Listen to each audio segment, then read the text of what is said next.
এই জায়গাটা শুনতে হবে। যতই আমরা শিব চতুর্দশী করি আর যতই আমরা শ্রাবণ মাসে 1 মাস ব্রত করি, যতই বাবার মাথায় জল দাও, বাবা কলিযুগে শিব রূপটা ধরে আসে। কেন আসেনি? অমাইরা যে যতই বলুক না কেন আমি তোমায় 1 কিলো ভালোবাসি, 2 কিলো ভালোবাসি, 5 কিলো ভালোবাসি, কেউ তোমায় ভালোবাসে না। ভালো যদি বাঁচতে হয় একজনই বাসে, তিনি হলেন আমার বিশ্বের স্রষ্টা মালিক ভগবান। যদি বলে বাবা এত বড় কথা কেন বললাম, বলেন তো প্রত্যেকের ভালোবাসায় কোনো না কোনো কিছু চাওয়া পাওয়া আছে, কিন্তু আমার ভগবানের ভালোবাসায় বাবা কোনো চাওয়া পাওয়া নেই। ভক্তকে নিঃস্বার্থভাবে ভালোবাসে। কেন না ভক্ত আসার আগে বাবা আমার ভগবানই তো ভেবে রেখেছে। আপনারা প্রশ্ন করবেন কেন মৌমিতা জন্ম নিয়ে তো আমার মার কোলে বসেছি, মার দুগ্ধ পান করেছি, তাহলে আমার মা আমার জন্য ভেবেছে? বলে না, ওটা তোমার মা ভাবেনি। মা যদি ভাবতো, এখানে আমরা অনেক মা আছি, আমিও একজন মা, তাহলে এতগুলো মা আমরা আছি যারা যারা জগতে মা হয়েছি তারা জানি মা। সন্তান 5 মাস গর্ভে আসে, মাতৃস্তনে দুগ্ধ আসে, তাহলে মা কি নিজে নিজে তৈরি করেছে? মা যদি নিজে করলো বাবা, একটা যে মা সন্তানের জননী হয়নি সেই মাকে একবার বলে দেখো তো পারে কিনা? কখনো পারবে না। কেন পারবে না?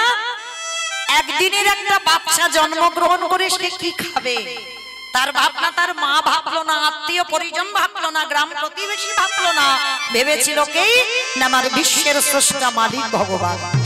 তাহলে একদিনের বাচ্চা কেমন খেলে তবে সে খেতে পারবে? কতটুকু লবণ, কতটুকু টক, কতটুকু মিষ্টি, কতটুকু ঝাল, কতটুকু গরম, কতটুকু ঠান্ডা দিলে তবে একটা স্তনদুগ্ধ তৈরি হয়। আজ পর্যন্ত কোনো বৈজ্ঞানিক ওটা করতে পারেনি, করেছে আমার বিশ্বের স্রষ্টা মালিক ভগবান। তাহলে এই জায়গাটা ভেবে দেখেন মা, যে আমাদের আসবার আগে আমাদের কথা ভাবে, তাহলে তার মতো কি বন্ধু আর পৃথিবীতে কেউ হবে গো? ওই জন্য চরণ ধরে বলে যাই, পৃথিবীতে সবাইকে ভুলে যাব, কোনদিন যেন ভুল করে আমার ভগবানের চরণ ভুলে যেও না। কারণ ওর মতো বন্ধু তুমি পৃথিবীতে আর একজন পাবে না। তুমি একদিন যদি ঘর থেকে চলেও যাও মা, সন্ধ্যা যদি একদিন না পড়ে, তবু কিন্তু আমার ওই ছেলেটা বলবে না যে কালকে আমার খেতে দিসনি, তুই আত্মীয় বাড়িতে গেলি কেন। কিন্তু একদিন তুমি বাবা স্বামীর রান্নাতে একটু লবণ দিয়ে দাও তরকারিতে, সঙ্গে সঙ্গে তো কত মুখ নাড়া শুনতে হবে। কই ভগবানের জন্য রান্না করি, একটু হয়তো ঝাল বেশি হয়েছে বা নুন বেশি হয়েছে, কোনদিন ভগবান এসে বলেছে আরে আমার তরকারিতে এত লবণ দিলি কেন? ভগবান বললেন কে কে দিল আমি দেখিল,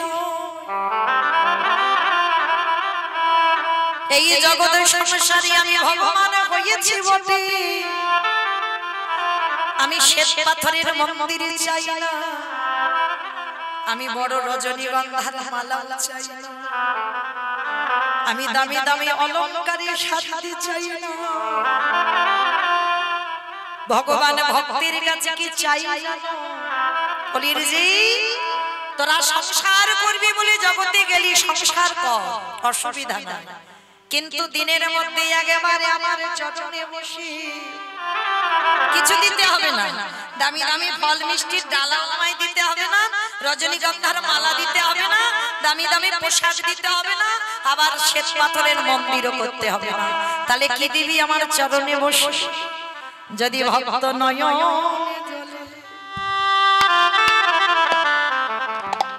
নয়ন জলে একেবারে ভাসিতে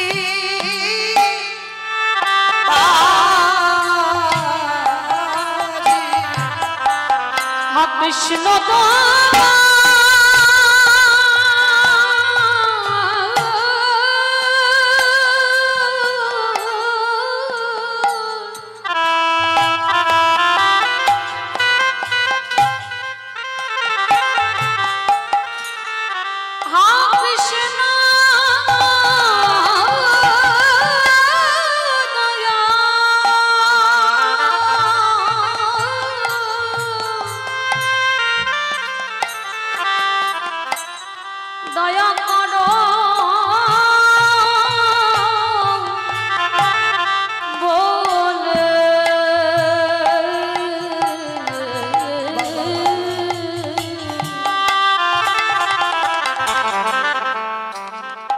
কোনো ভক্ত যদি নয়ন জলে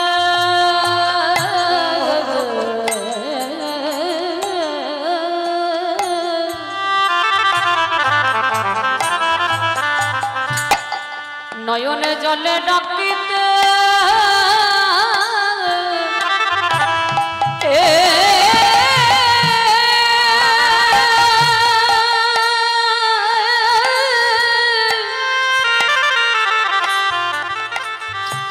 ডাকিতে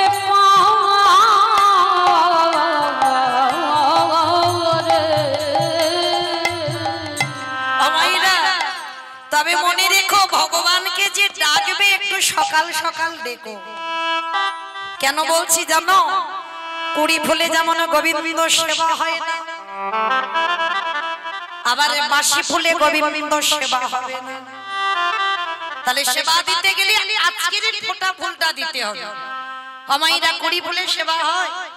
কুড়ি ফুল মানে দেহতত্ত্বের দিকে দেখেন বাল্যকাল। এই যে ছোট ছোট ছেলেরা যখন সামনে বসে, ওরা বসে বটে, হয়তো কীর্তন শুনে বাবা, কিন্তু সেই সুখ কি পায় যেটা যৌবনকালে শুনে সুখ পাবে? কারণ ছোট ছোট বাচ্চারা বাবা মা এসেছে, তার সঙ্গে সঙ্গে এসেছে কীর্তন শুনতে, কিন্তু প্রকৃত সুখ বা প্রকৃত আনন্দ পাচ্ছে না। ভগবান বলছে ওইটা হচ্ছে কুড়ি ফুল, সেবাটা ঠিক ঠিক হয় না। আবার বাসি ফুলে তো হবেই না। বাসি ফুল মানে দন্ত পড়ে যাবে, চুল পেকে যাবে, চামড়া আলগা হবে। কি গো, স্নান করে যখন ঠাকুর ঘরে গিয়ে আন্নিকে বসবে না, অনেকক্ষণ তো সময় লাগবে, সে বসে বাবা কখন ঘুমিয়ে উঠে পড়ে গেছে বুঝতে পারবে না। তাহলে ও ফুলে গোবিন্দ সেবা হবে না। তাহলে সেবা দেবে কোন ফুলে? আজকের ফোঁটা ফুলের সেবা দাও। আর আজকের ফোঁটা ফুল হচ্ছে আমাদের যৌবন কাল। যেদিন আমার গোবিন্দ বৃন্দাবন থেকে মথুরায় চলে গেল রাজা হবে বলে, কংস বধ করে রাজা হলো, সেদিন আমার রাধা রানী কেঁদে কেঁদে বলেছিল, ললিতা রে, আমার গোবিন্দ যে বৃন্দাবন থেকে মথুরায় চলে গেল, যেদিন আমার গোবিন্দ এই ব্রজে ফিরে আসবে, সেদিন যদি আমার দেহে যৌবন না থাকে। আমাইরা যৌবন মানে কি গো? যেদিন তোমার দাঁড়াবার ক্ষমতা থাকবে, যেদিন তোমার হাত চলবে, গোবিন্দ চরণে তুলসী চন্দন দিতে পারবে, ভালো করে কানে শুনতে পারবে কৃষ্ণ নাম, চোখে দেখতে পাবে ভগবানকে, যেদিন তুমি জিহ্বাতে কৃষ্ণ নাম বলতে পারবে, সেই সময়টাকে ভগবান বলছে যৌবন কাল। ভগবান বলছে আমি যৌবনে বড় ভালোবাসি। আর এই ফোঁটা ফুল সম আমাদের যৌবন কাল। রাধা রানী বলল, বিশাখা রে, যেদিন আমার বধূ আসবে, সেদিন যদি আমার এই দেহে যৌবন না থাকে, বলে বলে কি দিয়ে গোবিন্দ আমি সেবা দিব? আমার দেহ যৌবনে যে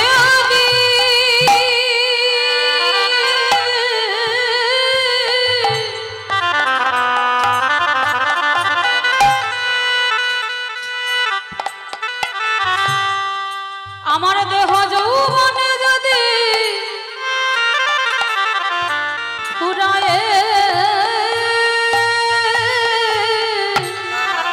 গেল, ললিতা ললিতা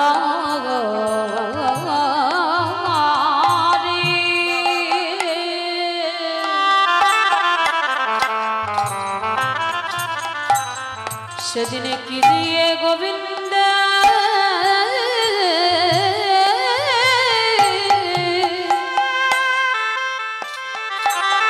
গোবিন্দের সেবা করিব? ওরে ললিতা রে, ওরে ললিতা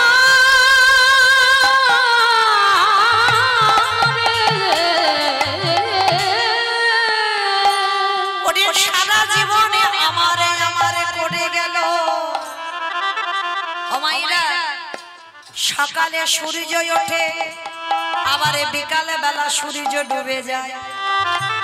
কি গো, ওটা নিয়মের অনুসারে চলতে হয়। হয়, সকালে সূর্য ওঠে আবার বিকালে ডুবে যায়।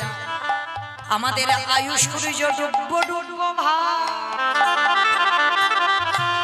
আমাদের জীবনে সবার একদিন সকাল হয়েছিল। সকালবেলা দেখবেন সূর্যের কোনো তেজ থাকে না, গায়ে যখন সূর্যের আলো পড়ে বাবা যেন জ্বালা জ্বালা করে, কি সকালবেলা করে না? তাহলে আমাদের জীবনেও সকাল হয়েছিল।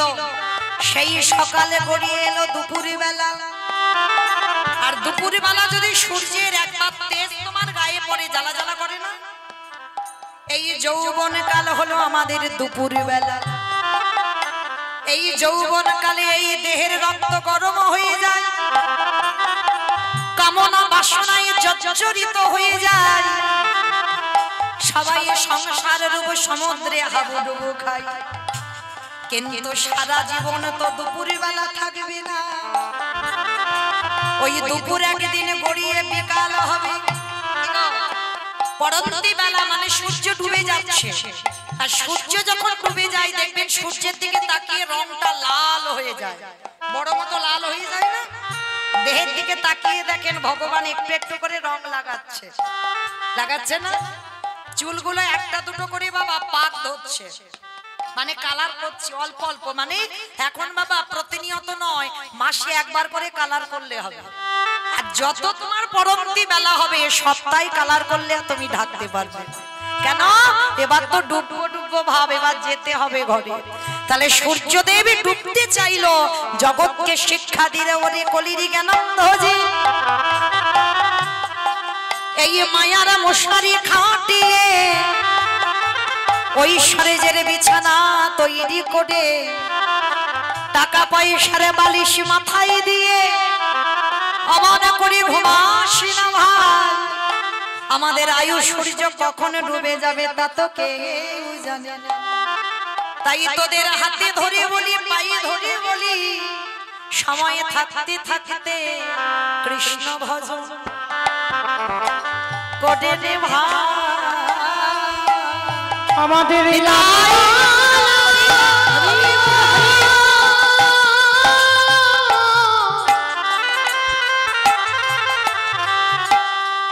আমাদের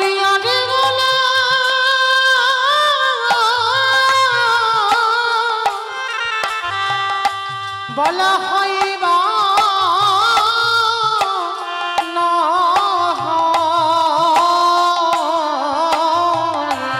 বলে সময় থাকতে বলে।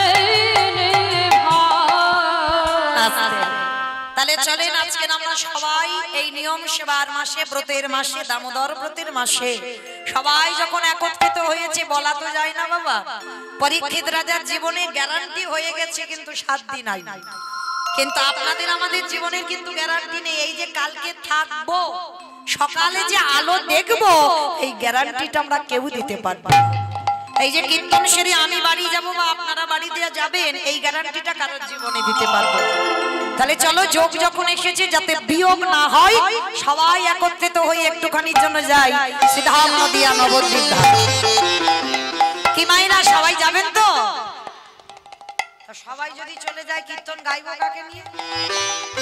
বলে দিলে হ্যাঁ যাও, কিন্তু কেউ যাব না। কেন জানো?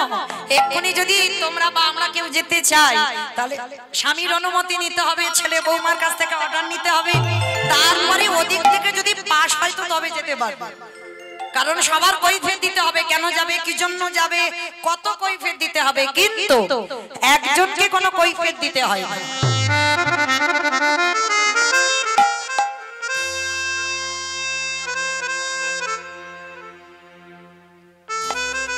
রাধে অশোক প্রামাণিক তিনি আমার রাধারানীর চরণে এই মালাটা দান করেছেন। প্রেম সে একবার বলেন নিতাই গৌর প্রেমানন্দে। তো চলেন আজকে আমরা তালি মাইরা, দেহ কারো যাবে না, কারণ দেহকে যেতে গেলে অনেক ঝামেলা আছে। এই রাত্রেবেলা দেহ যাবে যাবে না, কিন্তু একজন খুব স্বাধীন। বলো তো সে কে? মন। বা মন, এই মনকে কারোর কাছ থেকে বাবা কারোকে কৈফিয়ত দিতে হয় না, কারোর কাছ থেকে অর্ডার নিতে হবে না, অনুমতি নিতে হবে না, ও স্বাধীন। এক্ষুনি তুমি চোখ দুটো বন্ধ করে মনে করো সেই মায়াপুর ইস্কনে একবার যাব, সুরধনী গঙ্গা স্নান করব। চোখ দুটো বন্ধ করে মনে করো সেখানে মন চলে যাবে। কারণ জগতে যত যানবাহন আছে বাবা, মনের থেকে দ্রুত আর কেউ নেই, তাই না? এক্ষুনি চোখ বন্ধ করে বলো আমি বাঁকে বিহারী লালকে একবার দর্শন করব বৃন্দাবন। তাহলে উত্তরপ্রদেশ এই হাওড়া জেলা থেকে একটুখানি রাস্তা নয়, সোজা মন সেখানে চলে যাবে। তাহলে এত তাড়াতাড়ি যত বাবা প্লেন যাক না কেন এত দ্রুত যেতে পারবে না। তাহলে চলো থাক আমাদের দেহগুলো এখানে, মনগুলো নিয়ে যাব সেই সুরধনী গঙ্গার তীরে। কি মা যাবো তো? বেশ, তাহলে চলো সুরধনী গঙ্গার তীরে গিয়ে দেখবো সত্যতে নারায়ণ, ত্রেতাতে রাম, দাপরে কৃষ্ণ, কলিতে হলো গৌরাঙ্গ। চার অবতারই ভগবান এসেছে।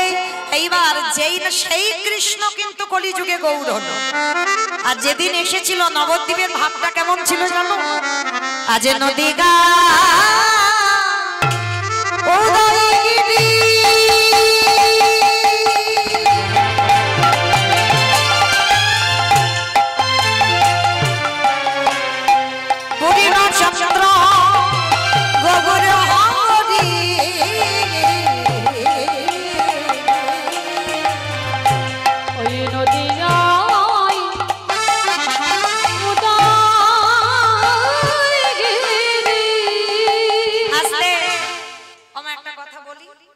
ঝগড়া করতে গেলে প্রথমে করে নেওয়া ভালো, আর মাঝ রাস্তায় যদি ঝগড়া করি তাহলে তো মারামারি হবে। তাহলে আগে বলে নি এই কীর্তন শুনতে গেলে প্রভুর জন্য একটু কাজকর্ম করতে হয়। তবে আমার মতো নাচতে হবে না, গাইতে হবে না, কিছু বলতে হবে না। তিনটে ধ্বনি, শঙ্কর ধ্বনি, উলুদ ধ্বনি, আর যাদের যাদের হাত এসেছে, সবার এসেছে তো? যাদের এসেছে কই একবার দেখাও। নিতাই গৌর প্রেমানন্দে হরি বল, হরি বল, হরি বল। বাহ, খুব ভালো। তার মানে সবার হাত এসেছে। কি মায়ের একটু উলুধ্বনি হবে তো? কই একবার করে দেখাও মামা। পিছন থেকে হচ্ছে না কেন? একটু দাও উলুধ্বনি সবাই, বিশেষ করে এই ব্রতের মাসে একটু প্রেম সে উলুধ্বনি। আজ নদী গা উদয়গিরি আমাদের গোলারি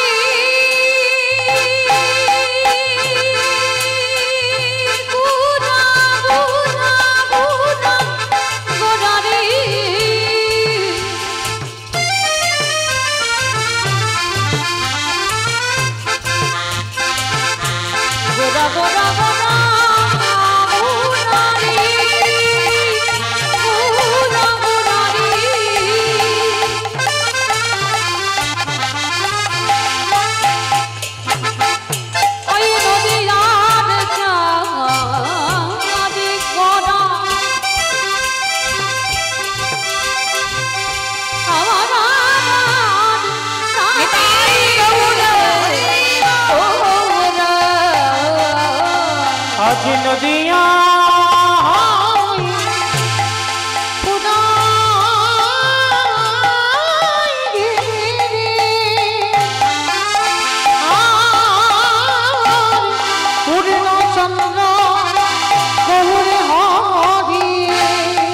আজ কৃপা করে হইল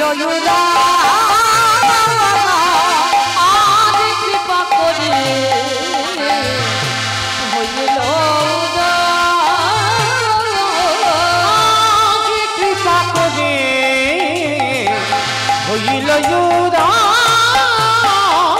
ওই না সোনার নদিয়ায় প্রভু উদয় হলো।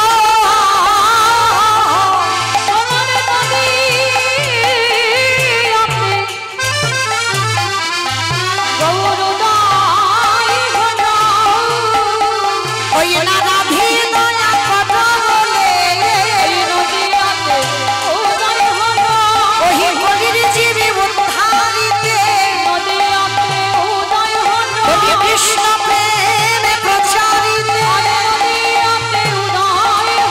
এই জগজীবী উদ্ধারিতে মুখে হরি হরি হরি বলে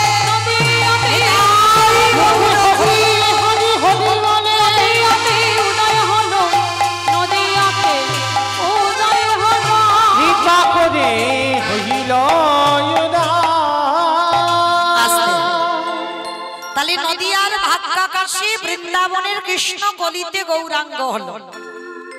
মাইরা এবার একটু মন দিয়ে শুনবেন কেমন, এবার একটু আমি বলবো কেমন, মন প্রাণটা যেন একেবারে কীর্তনে থাকে, যেন সংসারে আর না যায়, যতক্ষণ হরিবাসরে থাকবো। এই যে কৃষ্ণ গৌর হয়ে এলো, সাধারণ কোন ভক্তের ডাকে আসেনি মা, একজনের ডাকে এসেছিল, সে কে না শান্তিপুরের মাটিতে পুরো অদ্বৈত আচার্য গোসাই। কিন্তু এখানে প্রশ্ন আমাদের একটাই, পৃথিবীতে বাবা ভক্ত তো অভাব নেই, হাজার হাজার আছে, লাখ লাখ আছে, কোটি কোটি ভক্ত আছে, কিন্তু একজনের ডাকে কেন আজকের কৃষ্ণ গৌর হয়ে এলো? আবার যিনি আমার চৈতন্য মহাপ্রভুর থেকে 52 বছরের বড়, এক দুদিনের বড় নয় বাবা, 52 বছরের বড়। আর শুধু বড় নয়, আমার ভগবানকে আনবার জন্য 12 বছর মানে এক যুগ তুলসী ভাসিয়েছিল। তাহলে তিনি কেমন ব্যক্তি ছিল, কতটা তার মধ্যে পাওয়ার ছিল বা কতটা ক্ষমতা ছিল, যার জন্য বাবা 12 বছর তুলসী ভাসিয়ে কৃষ্ণকে গৌর করে আনলো। ভক্ত তাকেই বলবে যে সমাজের জন্য কষ্ট পায়, এটাই হলো ধর্ম বাবা। তুমি সবার মঙ্গলের জন্য চিন্তা করো, সবার জন্য ভাবো, আমি কি করে ভালো থাকবো, আমি কি করে সুখে থাকবো, এটা ভক্তের লক্ষণ নয়। সবাই ভালো থাক জগতে, সবার ভাবনা যে ভাববে, আর ভক্তদের লক্ষণ তো এটাই কারোর জীবনে যেন ক্ষতি না হয়।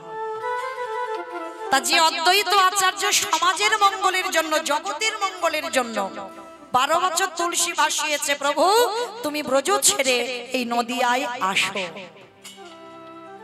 কারণ জগৎ জীবকে উদ্ধার করতে হবে।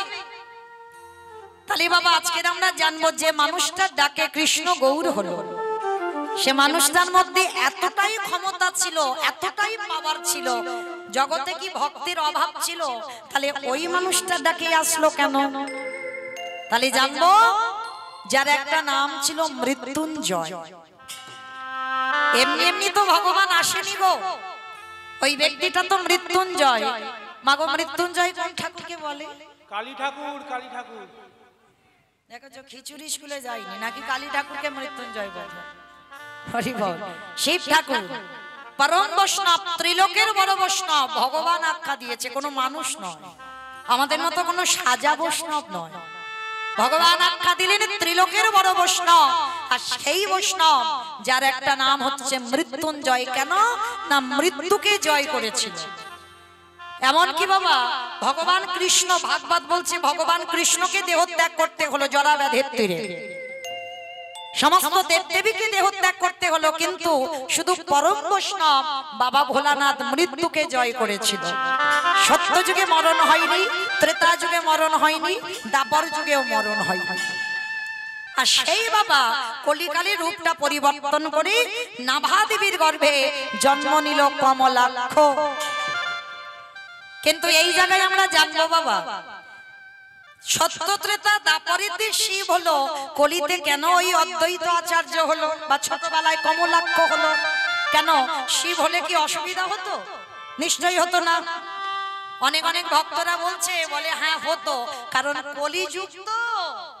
এই যে টাম দিয়ে কথা মানে কি, এই কলিযুগ তো মানে টাম দিচ্ছে মানে কি কলি নাকি ভালো নয়? কিমা আপনারা কি বিচার করে ভাবেন কলি ভালো নয়? কলির ছেলে মেয়েরা ভালো নয়, কলি কোনোদিন খারাপ নয়। ভগবান সত্যযুগকে ধন্য বলেনি, ত্রেতাকে ধন্য বলেনি, দ্বাপরকে ধন্য বলেনি, কিন্তু কলিযুগটাকে বলছে ধন্য কলিযুগ। কেন বললো? সত্যযুগে ভগবান দেখেন চক্র হাতে নিয়ে হিরণ্যাক্ষ হিরণ্যকশিপুরকে মেরেছে, যারা শাস্ত্র জ্ঞানী এখানে। আবার দেখেন রাম অবতারী রাবণ কুম্ভকর্ণকে মেরেছে। দ্বাপর যুগে তো বাবা অবন্তী, আমার থেকে আপনারা বেশি জানেন। কংস, শিশুপাল, দন্তবক্র, কালিয়না, পুতনা, অকাসুর, বকাসুর, অরিষ্টাসুর, মানে শুধু মারামারি করলো। কই বলতে পারবে ভগবান কলিযুগে কাউকে মেরেছে? বেটা মার খেয়েছে, মারেনি। কেন? এবি অস্ত্র না ধরিব, প্রাণে কারে না মারিব, প্রেম দিয়ে চিত্ত শুদ্ধি করিল সংহার। ভগবান বললেন কলির মানুষ এত ভালো, এদের জন্য আমার তীর ধনুক নিতে হবে না, এদের জন্য আমার চক্র ব্যবহার করতে হবে না, এদের জন্য আমার বাঁশিও নিতে হবে না।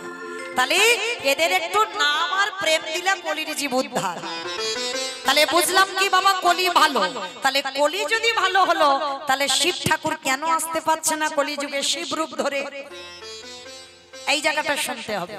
যতই আমরা শিব চতুর্দশী করি আর যতই আমরা শ্রাবণ মাসে 1 মাস ব্রত করি, যতই বাবার মাথায় জল দাও, বাবা কলি যুগে শিব রূপটা ধরে আসে। কেন আসেনি? এই কেনর কথা জানতে গেলে একটুখানি যাব আমরা মহাভারত। কারণ ঘটনাটা তো ঘটলো বাবা মহাভারতে। এই মহাভারতে বাবা যুধিষ্ঠির মহারাজ করেছিল রাজস্বয় যজ্ঞ। এই রাজস্বয় যজ্ঞে ভগবান কৃষ্ণ সবাইকে দায়িত্ব দিয়েছিল। আর দায়িত্ব বুঝিয়ে দিয়ে যেই না কৃষ্ণ দাঁড়িয়েছে, যুধিষ্ঠির মহারাজ ডাকছে, কৃষ্ণ কৃষ্ণ, তুমি তো সবাইকে দায়িত্ব বুঝিয়ে দিচ্ছ, ও কৃষ্ণ তুমি নিজে কোনো দায়িত্ব পালন করবে না? ভগবান আমার মুচকি হেসে বলছে, দাদা আমি এই যজ্ঞে তো সবাইকে দায়িত্ব বুঝিয়ে দিয়েছি, আর আমার জন্য আলাদা করে 2টো দায়িত্ব রেখে দিয়েছি। সে কি? সবাইকে তুমি একটা করে কাজ, আর তুমি তোমার নিজের বেলা 2টো কাজ। কি কাজ করবে কৃষ্ণ? বলে জানো দাদা, এই জগৎ সংসারে সর্বাগ্যে সবার আগে জগতে যত ভক্ত এই যজ্ঞে আসবে, সবার প্রথমে আমি নিজের হাতে তাদের চরণ যুগল ধৌত করে দেব।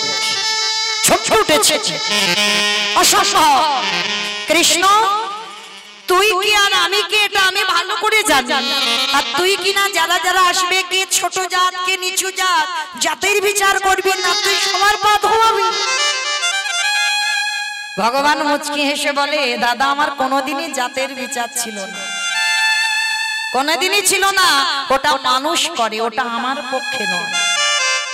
ভগবান কোনোদিন নিচু জাত উঁচু জাত এটা বিচার করে না। ভগবান সবাইকে কোল দেয়। কোল যদি না দিত, আপনারা আমরা যারা মায়াপুরে যাই, ওটা তো মায়াপুর নয়, ওটা ছিল মিয়াপুর।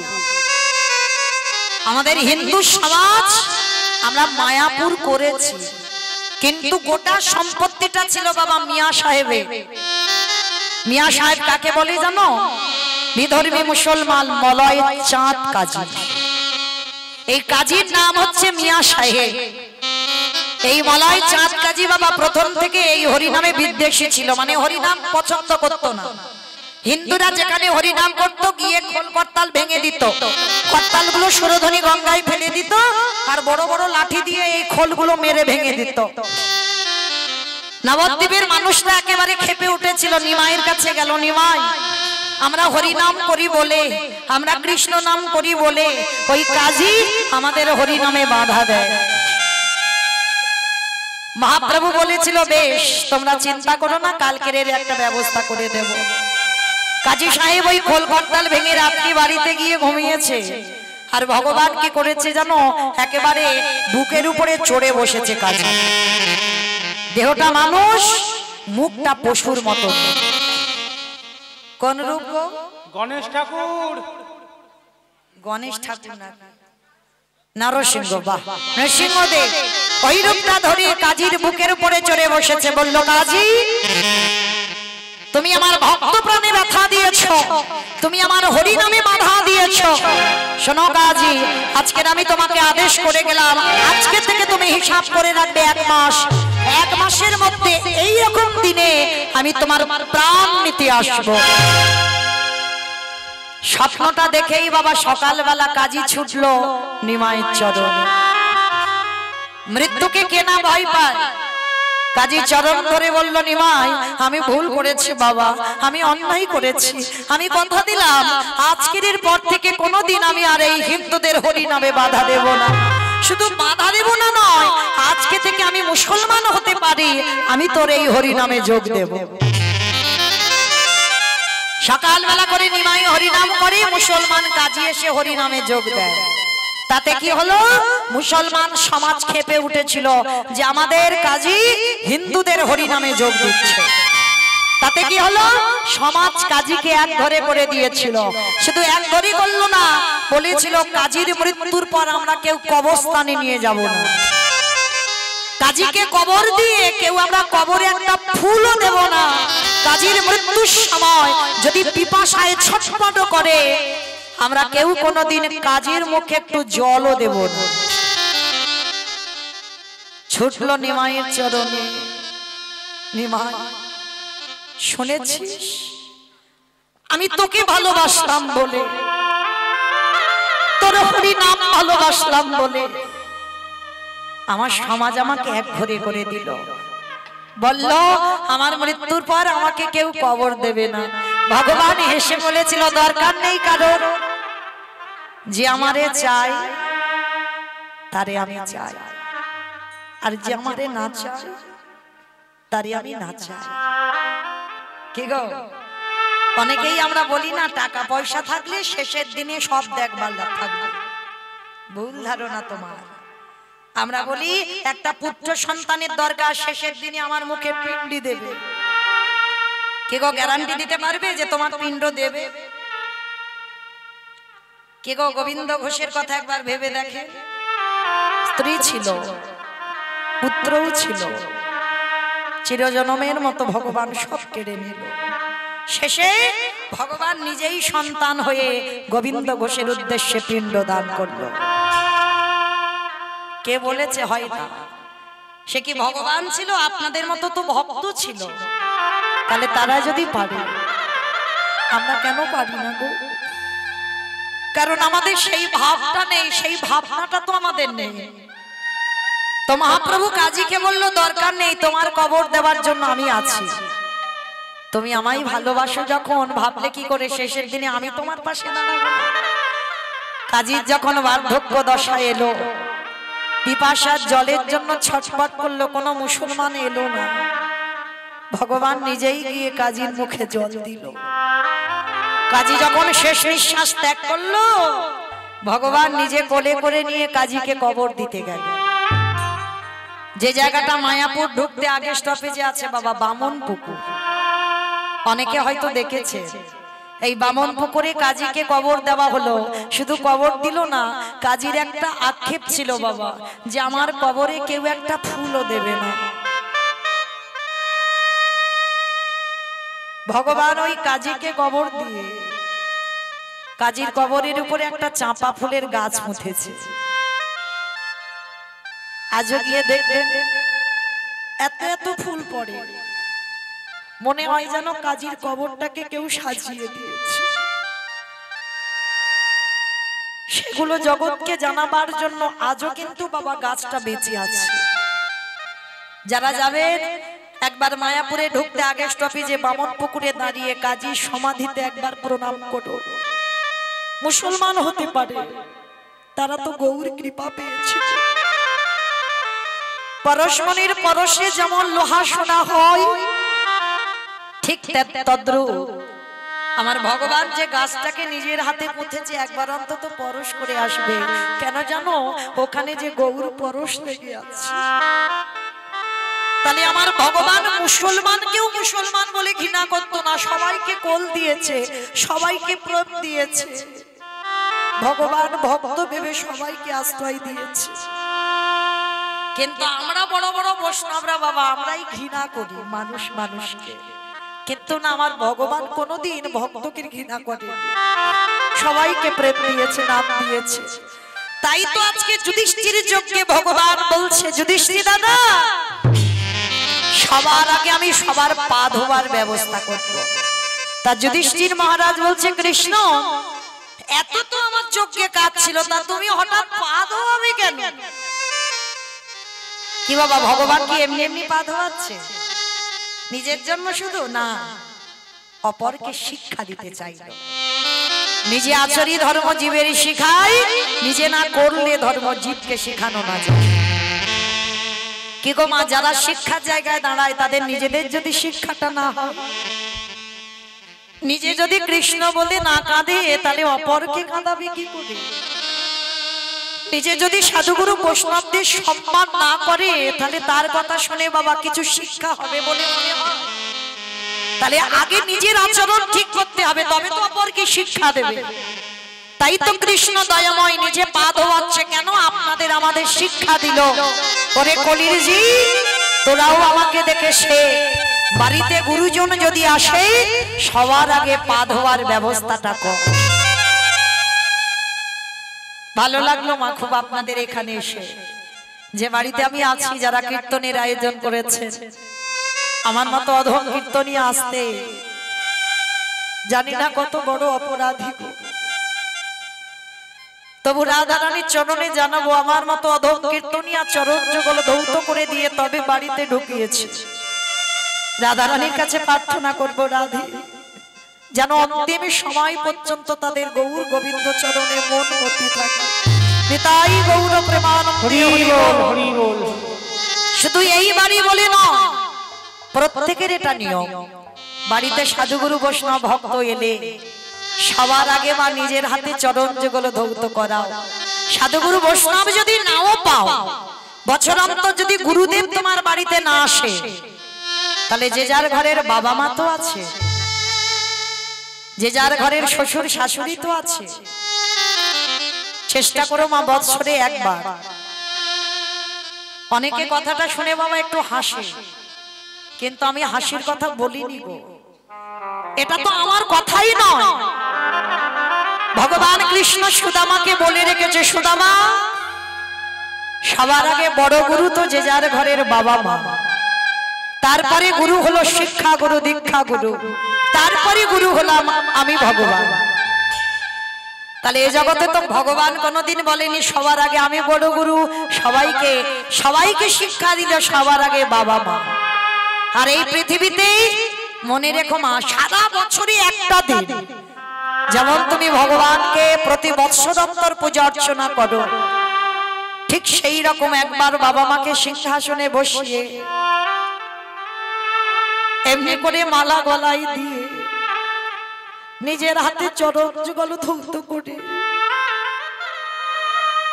একবার বছরে নিজের হাতে বাবা মাকে খাইয়ে দিয়ে। কেন জানো?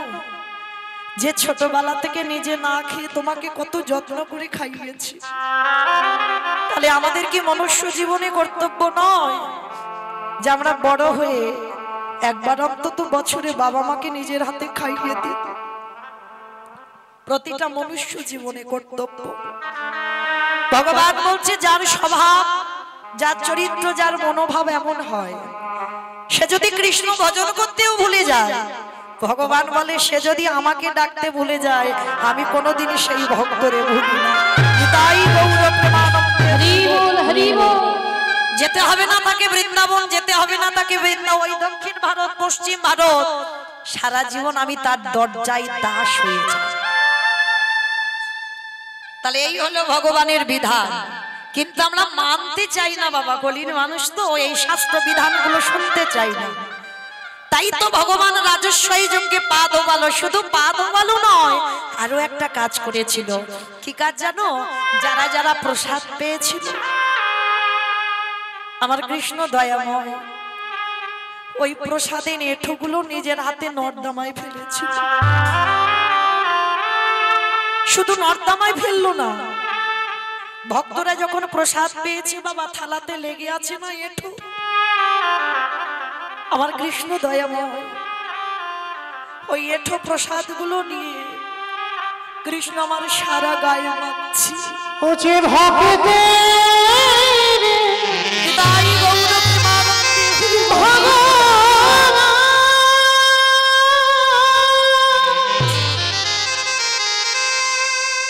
ওছে ভক্ত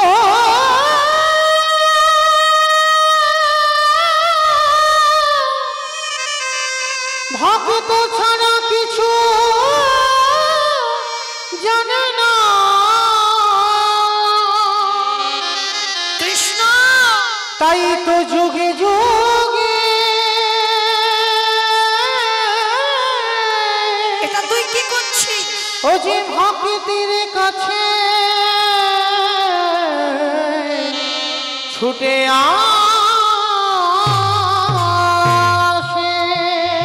ভক্তদের পা ধোয়াচ্ছিস, মেনে নেওয়া যায়। ভক্তদের এঁঠো পাতাগুলো ফেলছিস মেনে নেওয়া যায়, কিন্তু কৃষ্ণ তুই এঁঠো গায়ে মাখছিস কেন? সঙ্গে সঙ্গে ভগবান বললেন, যুধিষ্ঠির দাদা, এই জগতে সবাই পাপ করে, সবার পাপের বিধানে আমি কৃষ্ণ দয়াময় করি, কিন্তু জানো দাদা, এই জগতে আমি হলাম মহাপাপী। কি বললি তুই? নিজেকে বলছিস মহাপাপী? বলে হ্যাঁ, সবাই তো পাপ করে আর আমি তো করেছি মহাপাপ। সে কি, তুই মহাপাপ করেছিস কৃষ্ণ? তা কি এমন পাপ করেছিস? বলে শোনো দাদা, আমি যে অপরাধ করেছিলাম, ওই অপরাধটা করেছিলাম ত্রেতা যুগে রঘুপতি রামচন্দ্রের অবতারে। রাম অবতারে পাপ করেছিলিস? বলে হ্যাঁ। বলে জানো দাদা, আমি নিজের হাতে একটা মণিপুত্রকে হত্যা করেছিলাম। মণিপুত্র সে কে? বলে বিশ্বসভার মণির ছেলে, যার নাম ছিল রাবণ রাজা। ওমা কৃষ্ণ, তুই এটা কি বলছিস? রাবণ রাজাকে মারলে পাপ হয় জীবনে? হ্যাঁ, আর তুই বলছিস সেই রাম অবতারে রাবণকে মেরে পাপ হয়েছে। চুপ কর। বলে দাদা, এই জায়গায় তো সব গন্ডগোল। সবাই বলে রাবণ নাকি ভালো লোক নয়। কি গো মায়েরা, রাবণ ভালো লোক না খারাপ লোক গো? ভালো লোক। হাই ভগবান, মায়েদের মাথার গন্ডগোল হয়েছে। রাবণ নাকি ভালো লোক? হ্যাঁ গো, যে ভগবানের বউ চুরি করে নিয়ে যায় সে কোনোদিন ভালো লোক হয়? কি গো, যে ভগবানের বউ চুরি, যে রাবণের একটা দুটো বউ নয় 10,000 বউ রইল, তবু কিন্তু ভগবানের বউয়ের দিকে নজরটা পড়লো কেন? তাহলে নিশ্চয়ই তার চরিত্র খারাপ ছিল, ওই জন্য তো নজরটা পড়লো। বলে না, সব নজর সমাজে এক করে দেখলে হবে না, তাই না? কেউ যদি মনে করে নারী ভোগের সম্পদ, তার কাছে ভোগের সম্পদ হয়। আর কেউ যদি মনে করে বাবা নারী হলো সাধনার, নারী হলো আরাধনা, নারী ভজনের। নারী কিন্তু বাবা শুধু ভোগের নয়, নারী ভজনের। ভজনের যদি না হতো তাহলে একটু লক্ষ্য করে দেখেন, ওই বিল্লমঙ্গল চিন্তামণির চরণ ভজন করে কি গো, একজন পতিতা নারী বারবনিতা, সেই পতিতা নারীর চরণ ভজন করে বিল্লমঙ্গলে পেয়ে গেল গোবিন্দ চরণ। পাইনি? দেখেন রামী রজকিনীর চরণ ভজন করলো চণ্ডী ঠাকুর। কি গো, একটা নারীর চরণ ভজন করে, এই চণ্ডী ঠাকুর তো কালী সাধক ছিল, রামীর চরণ ভজন করে গোবিন্দ চরণ পেয়ে গেল।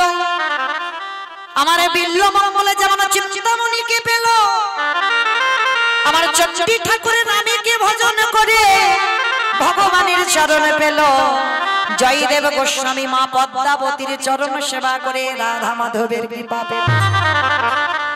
তাহলে কেউ যদি মনে করে নারী শুধু ভোগের আর ওরা সংসার করবে, আর কিছু না, কিন্তু নারী ভজনের, নারী সাধনা।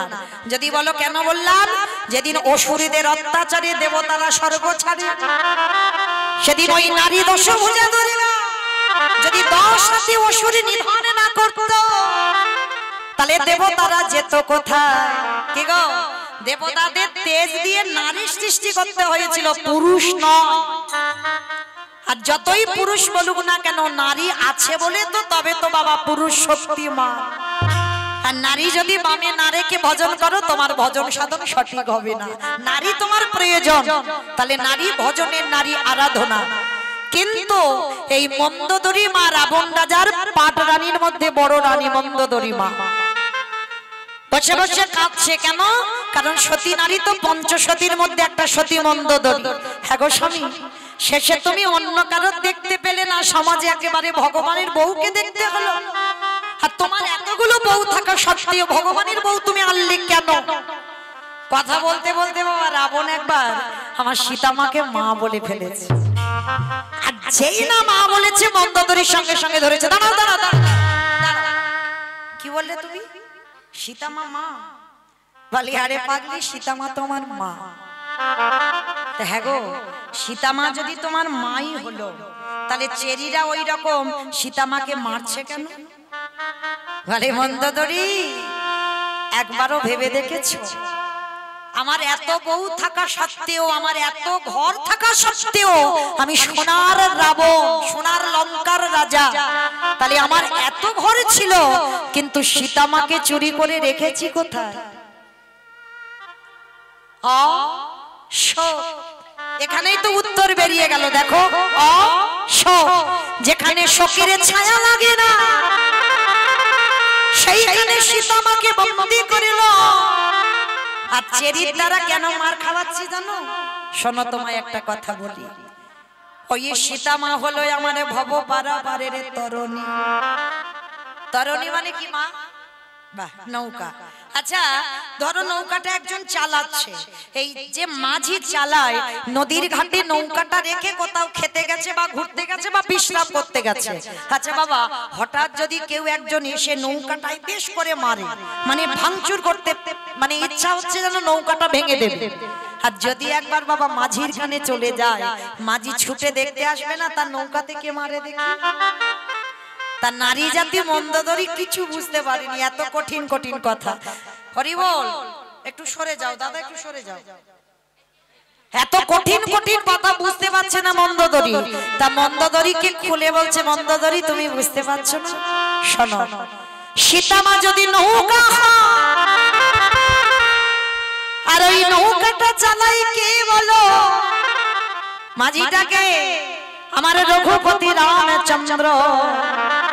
তাহলে মাঝিটা তো তীরে নৌকাটা রেখে গেছে, আর হঠাৎ বাবা ওই চেরিরাকে এক একটা পাথর, ওই পাথরে যখন নৌকায় মারছে, ওই নৌকা যখন ছটফট করে হারামা হারামে বলে কাঁদে, আরে কি আমার মাঝি থাকতে পারবে? কি গো, 7 সমুদ্র 13 নদী পার করে ছুটে আসবে না?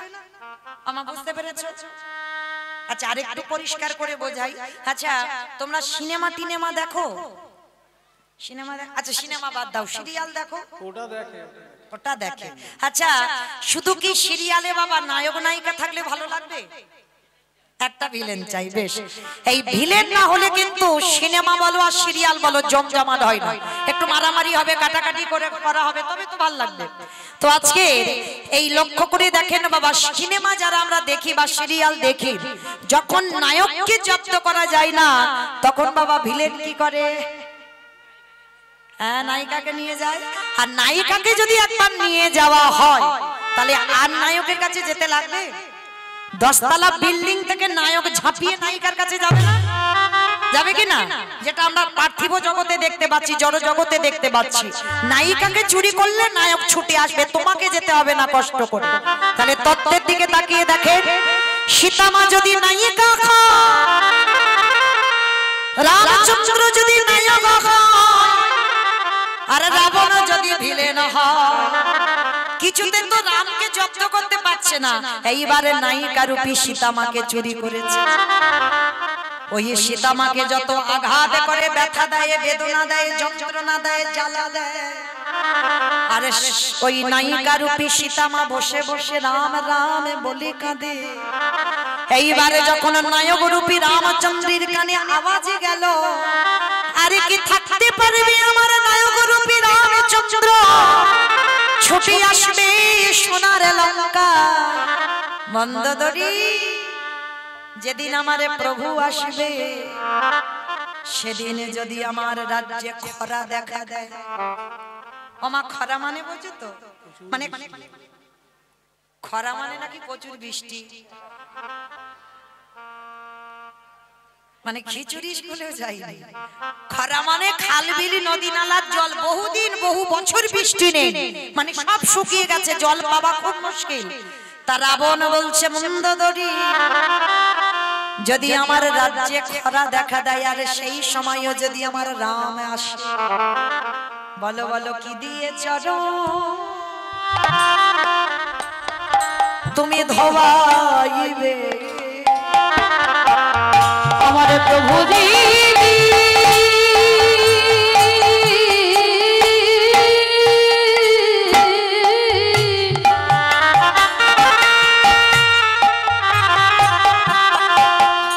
আমার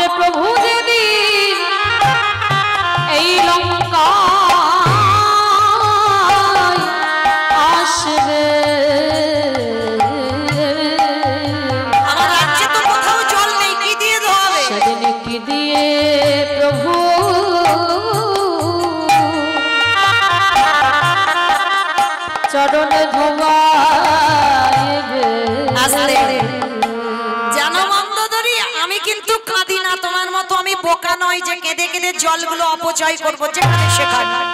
আমি আটকে রেখে দিয়েছি। কেন জানো? যেদিন আমার প্রভু আসবে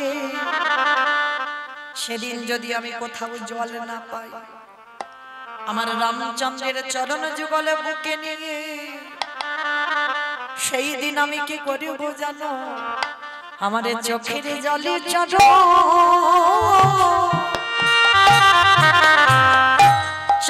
ধোবাইব।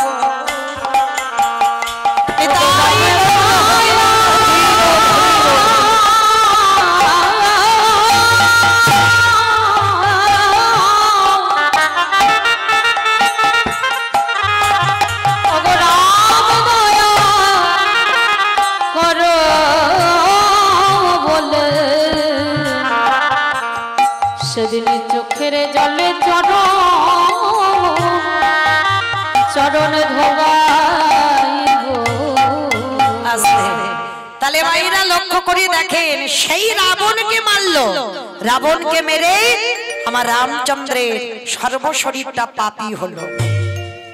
সকাল বোধন দুর্গা পূজা করেই তো রাবণ নিধন হলো।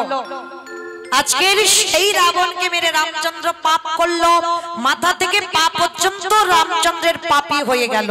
সেই পাপটা ত্রেতা যুগে ধোবে সুযোগ পাইনি, সুযোগটা পেল কবে? কৃষ্ণ অবতারে যুধিষ্ঠির রাজস্বই যোগে। কি মাইরা যেখান থেকে গিয়েছিলাম আবার সেখানে ফিরলাম, মনে পড়ছে তো? বেশ, চলো আবার এখান থেকে যাই। ভগবান কৃষ্ণ বলছে যুধিষ্ঠির দাদাকে, দাদা আমি রাবণকে মেরে যে পাপটা করেছি সেই পাপটা খণ্ডন করব তোমার যজ্ঞে। ও মাইরা, তাহলে এইটুকু শুনে কি বুঝলাম? যদি আমরা তো মানুষ মাত্রে পাপ করব, আর পাপী যখন হলাম তাহলে বাবা পাপ থেকে মুক্তি পেতে গেলে সাধুগুরু বৈষ্ণব দেখলে তাদের চরণ ধোয়াও। তাও যদি না পারো বৈষ্ণবদের উচ্ছিষ্ট পাতা একটু পরিষ্কার করো, তাও যদি না পারো বৈষ্ণবদের এঁঠো নিয়ে একটু গায়ে মেখে নাও, আর নিলেই কোটি কোটি জন্মের অপরাধ থেকে আপনারা আমরা মুক্ত। তাই এবার ভগবান কৃষ্ণ যজ্ঞে দাঁড়িয়েছে, যজ্ঞে দাঁড়িয়েছে, আর যেই না দরজায় দাঁড়িয়ে সবাই আসছে একে একে, আর প্রত্যেকের পা ধোয়ায় কৃষ্ণ যজ্ঞের ভিতরে ঢোকায়। এমন সময় অগ্নিদেব, পবনদেব, বরুণদেব, ইন্দ্র, ইন্দ্রাণী, ব্রহ্মা, সাবিত্রী, শিব, দুর্গা সব পরপর লাইন দিয়ে আছে। এমন সময় ভগবান কৃষ্ণ ডাক দিয়েছে, যেই না আমার জগৎ জননী মা বাবা ভোলানাথকে ডাকছে, প্রাণনাথ বাবা শিবকে ডাকছে, ও প্রাণনাথ আর দেরি নয়, নাও এবার কৃষ্ণ পা ধোয়াবে, চলো পা দুটো একটু ধুইয়ে নি। বাবা খিলখিল করে হেসে উঠেছে, পার্বতী তোমার মাথা খারাপ? কৃষ্ণ পা ধোয়াবে আর আমাদের মতো পাপীর পা দুটো বাড়িয়ে দেব? শোনো, তোমার যদি এত ধোয়াবার ইচ্ছা হয় তো তুমি লাইনে দাঁড়াও, কিন্তু আমার পা তোমার কৃষ্ণ ধোয়াতে পারবে না। এই কথা বলে মা দুর্গাকে লাইনে রেখে বাবা বেলাইনে চলে গেছে, আর আড়ালে গিয়ে মনে মনে চিন্তা করছে কৃষ্ণের চোখে কি করে ধুলো দেব, কি করে ধুলো দেব। হ্যাঁ হয়েছে, বাবা কি করেছে জানো? পিছনে আড়ালে গিয়ে দুম করে একটা কুকুর হয়ে গেছে। কারণ জগতে যত পশু পাখি আছে বাবা, কুকুর হচ্ছে সব থেকে প্রভু ভক্ত, ওর মতো প্রভু ভক্ত আর কেউ হবে না। তার পিছনে আড়ালে গিয়ে বাবা কুকুর হয়েছে, আর কুকুর হয়ে মনে মনে চিন্তা করছে এইবার কৃষ্ণের চোখে ধুলো দিয়ে যেতে হবে, আর ভগবান তো নিচু হয়ে পা ধোয়াচ্ছে। আর এই জায়গায় আমার বৈষ্ণব ঠাকুরের একটু বোঝার ভুল হলো, কৃষ্ণের চোখ তো চারদিকে ঘুরে ঘুরে বেড়াচ্ছে। কি মাইরা, এই যে আমি দাঁড়িয়ে আছি মোটামুটি দেখতে সবাইকে পাচ্ছি, কিন্তু সব কি দেখা যায়? পিছনে যারা বসে আছে কীর্তন শুনছে কি শুনছে না, কি গল্প করছে কি বসে বসে, আমি তো কিছু বুঝতে পারছি না। তবে আমার চোখে ধুলো দেওয়া যায়, কিন্তু যে ছেলেটা বাঁশি হাতে অত সোজা নয়, সেই ইন্দ্রের থেকে বেশি চোখ চারদিকে ভগবানের ঘুরে ঘুরে বেড়াচ্ছে। কে কি করছে দেখতে হবে, খাতা কলমে হিসাব করে সময় মতো ঘরে দিতে হবে। তাই এবার কি করেছে ভগবান? হেড হয়ে পা ধোয়াচ্ছে, আর ওদিকে কুকুর রূপ ধরে বাবা ভোলানাথ পিছন থেকে আসছে, আর এসে কৃষ্ণ যেই নিচু হয়েছে পায়ের মাঝখান দিয়ে কুকুর রূপী ভোলানাথ সবে মাথাটাকে, আর যেই না দিয়েছে ভগবান চালাকি করে হাতু দুটো নিয়ে কুকুরের কানের কাছে চেপে। এইবার দেখ কেমন লাগে। এইবার যত চেপে ধরে কুকুর কি করবে, কেউ কেউ বারবার বলছে কৃষ্ণ ছেড়ে দে, কৃষ্ণ ছেড়ে দে, কৃষ্ণ ছেড়ে। বলে ছাড়বো বলে ধরি নাই। হে বৈষ্ণব হে বৈষ্ণব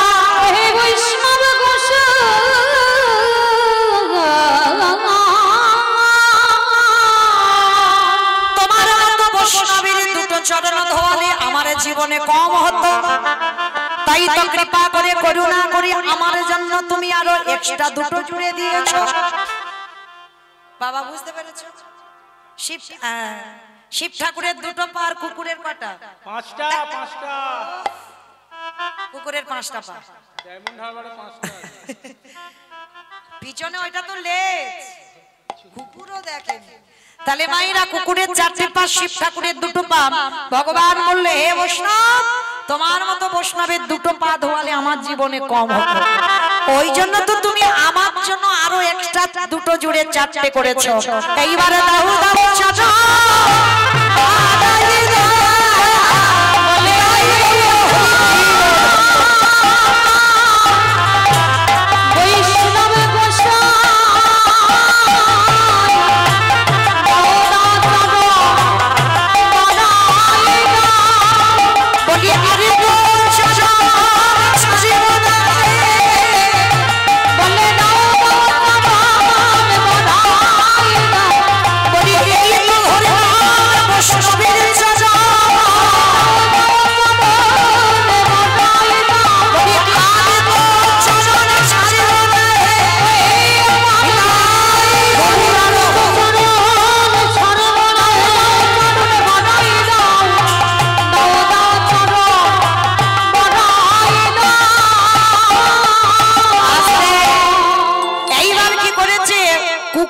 ছটফট করছে। এইবার ভগবান মোটা দড়ি নিয়ে কুকুরটাকে আষ্টে পিষ্টে বেঁধেছে। বাঁধলে আস্তে বাঁধলে কি হবে বাবা, কুকুরের 4টে পা তো শুধু ছটফট করছে। ভগবান বলে এবার পায়ের ব্যবস্থা করতে হবে। মোটা দড়ি নিয়ে কুকুরের 4টে পা বেঁধে দিয়েছে। এবার যেই পা বেঁধে দিল শুধু নয়নে জলে গড়াগড়ি যায়। আরে বলে কৃষ্ণ ওরে কৃষ্ণ রে,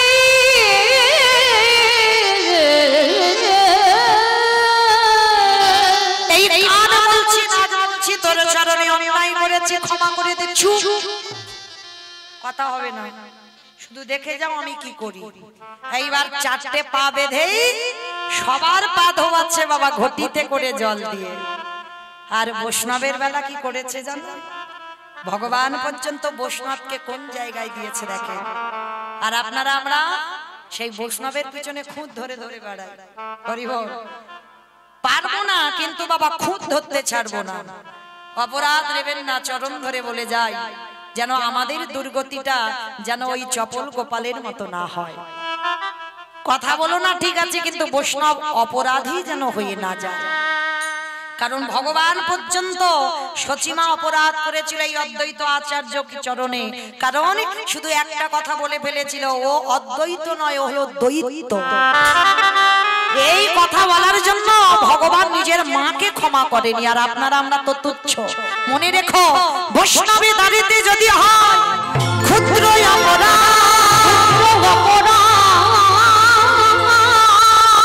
মহা মহা ভজনে করে যায়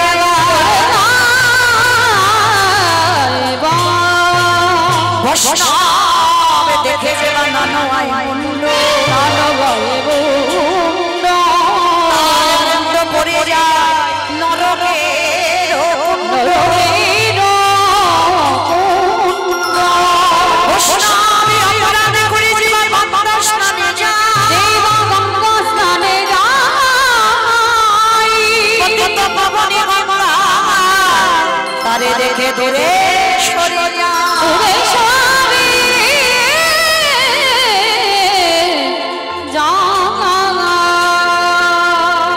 তাহলে সাবধানে থাকতে হবে যেন বৈষ্ণব চরণে আমাদের কোনোদিন ভুল হয়ে না যায়। 5 আজকের ভগবান সেই বৈষ্ণবকে কোন জায়গা দিল দেখো, সবার পা ধোয়াচ্ছে ঘটিতে করে জল দিয়ে। আর বৈষ্ণবের বেলা কি করেছে জানো?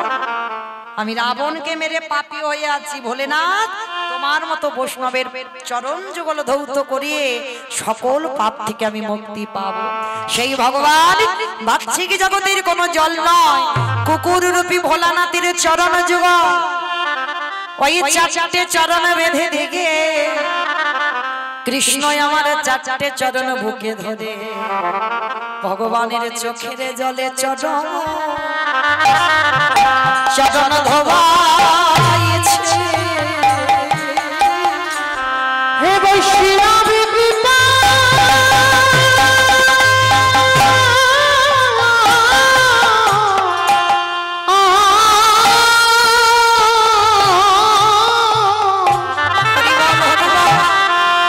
হে বৈষ্ণব কৃপা কারো বলে চোখের জলে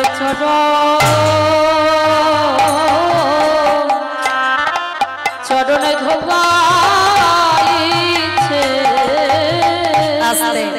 সেদিন আমার ভোলানাথ প্রতিজ্ঞা করলো, কৃষ্ণ এই যে আমি অন্যায়টা করলাম, তোর সঙ্গে চালাকি করতে গিয়ে তো আজকের আমার এই দুর্গতি। তোর চোখের জল আমার মতো অধম, আমার মতো বামর, আমার মতো কুকুরের পায়ে পড়লো। তবে শোন কৃষ্ণ, আগত কলিযুগে আমি আর কোনোদিন শিব হব না। আমার প্রশ্নটা কি ছিল সেখানে কিন্তু আবার ফিরে যাচ্ছি।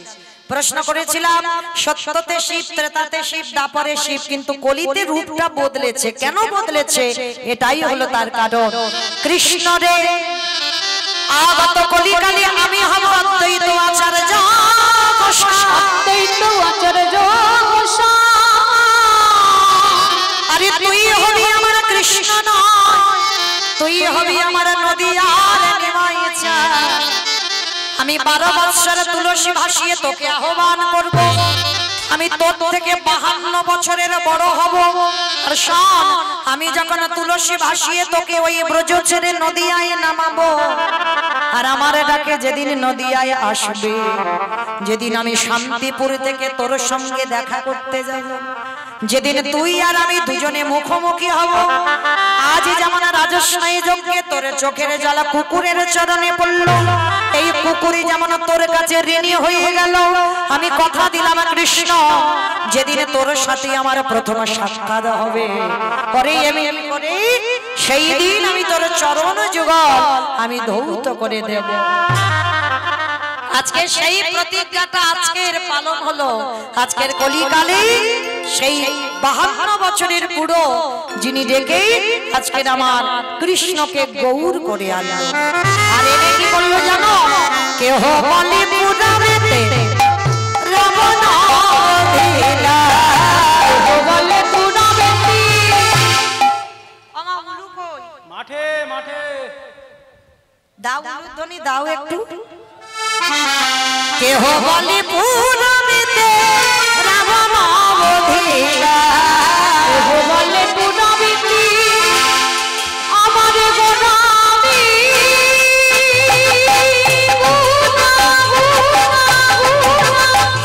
গোলামি।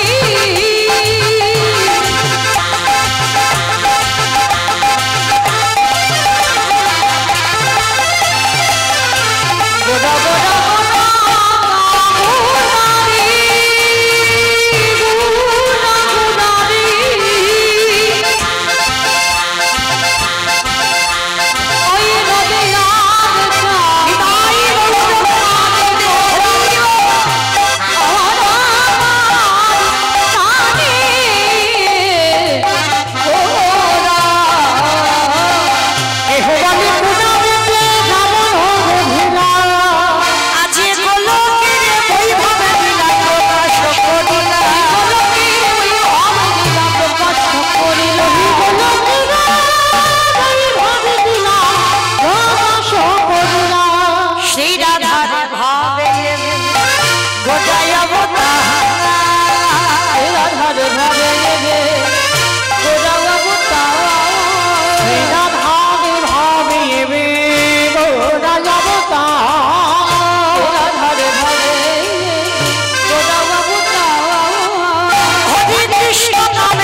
ঘষে কহে করি জোড়ো হাত করি জোড়হা ওগছে গো সেই কৃষ্ণ সেই তো জগন্নাথ অবশ্যই তো যাব না বাসুদেব সে কহে এইবার লীলা প্রকাশ হলো বাসুদেব বসে কহে এই বাড়িটা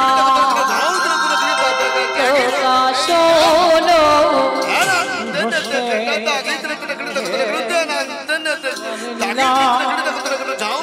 প্রকাশ হলো বাসুদেব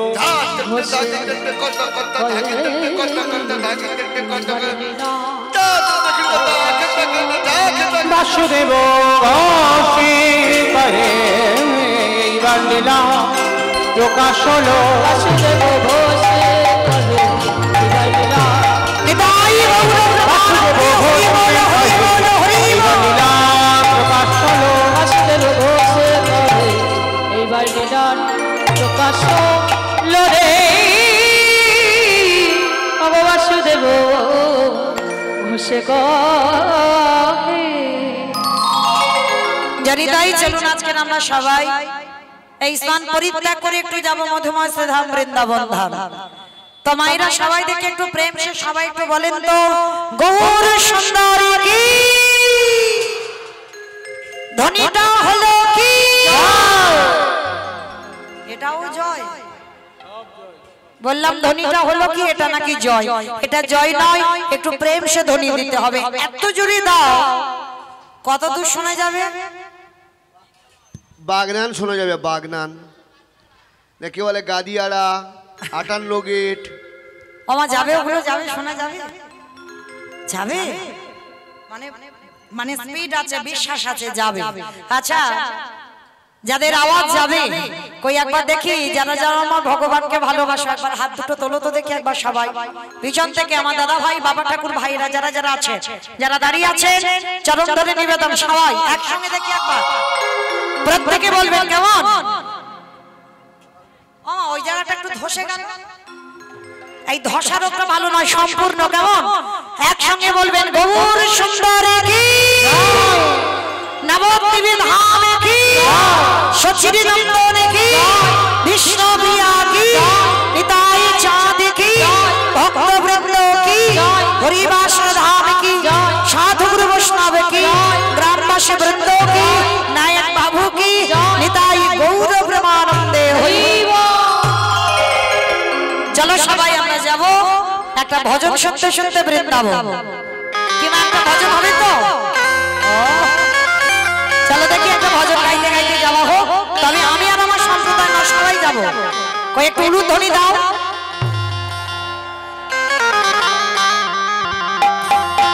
রাখাল ভগবান বনে দেবে কোথায় বৃন্দাবন শ্যামকুণ্ড রাধাকুণ্ড গিরিগৌরী রাখাল রাজা বলে দিদি কোথায় বৃন্দাবন শ্যামকুণ্ড রাধাকুণ্ড গিরিগৌরী রাখাল রাজা বলে দিদি কোথায় বৃন্দাবন শ্যামকুণ্ড রাধাকুণ্ড গিরিগৌরী রাখাল রাজা বলে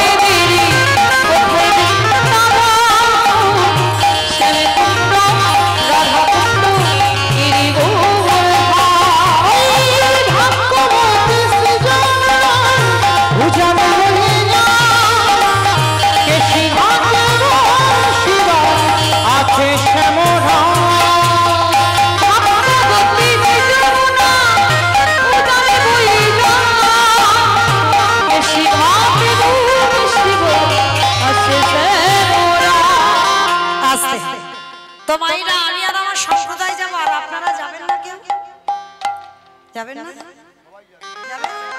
যারা যারা যাবে আর একবার এই কান বলে বলছে মা কালীর দিব্যি, আর বলবো না। সবাই দেখি একবার হাত দুটো তোলো তো দেখি আমার সামনে, একসঙ্গে তালে তালে। আর যে ভাইরা ইউটিউব করছে একটু ঘোরাও তো দেখি, আছো কেউ নাকি? সে সব হাওয়া ঘোরাও একবার, কারণ অনেকক্ষণ আমাকে দেখিয়েছো, তখন বুঝতে পারবে ওরা তো দুদিন পরে এইগুলো ছাড়বে মোবাইলে, তখন বুঝতে পারবে কার হাত উঠেছে আর কার ওঠেনি। একটু ক্যামেরাগুলো ঘুরিয়ে দাও, সবাই একসঙ্গে তালে তালে করো তালি, কেমন? ভাগবতী সৃজনায় দুজনে